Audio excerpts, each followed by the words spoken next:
ဘာလို့သင်္ကန်းလူတိုင်းရတဲ့အကျိုး9မျိုးကတော့1ယခုဘဝကစပြီးတော့နိဗ္ဗာန်ကိုမျက်မှောက်မပြုခင်စัจ जा ဖြစ်လျာဘဝတိုင်းမှာမိမိကိုယ်ကိုစင်မြန်းရန်ဝိတ္ထဲအတွက်စိုးရင်တော့ကမဖြစ်စီရခြင်း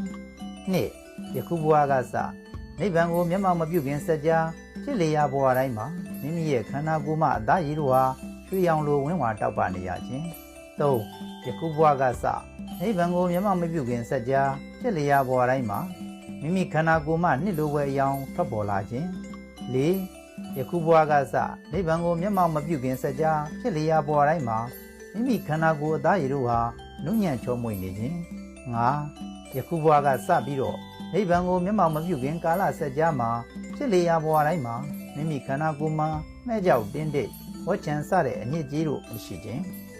နံပါတ်6ယခုဘဝကစပြီးတော့နိဗ္ဗာန်ကိုမျက်မှောက်မပြုခင်စัจ जा ဖြစ်လျာဘဝတိုင်းမှာ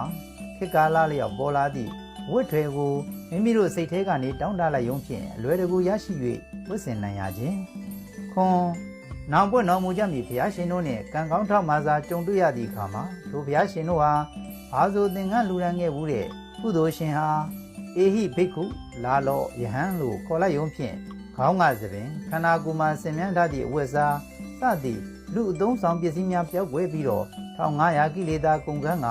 ဟန္နာစစ်စစ်ဧကံဖြစ်ရခြင်းဟူသောကောင်းကျိုး9မျိုးကိုဘာဆိုသင်္ကန်းဖက်လူသောအလှရှင်များရရှိနိုင်ပါတယ်။အဲဒီ9မျိုးမှာတစ်ကနေ6ထိရတော့လောကီအကျိုးမျိုးဖြစ်ပါတယ်။နံပါတ်9ကတော့လောကုတ္တရာကောင်းကျိုးဖြစ်ပါတယ်။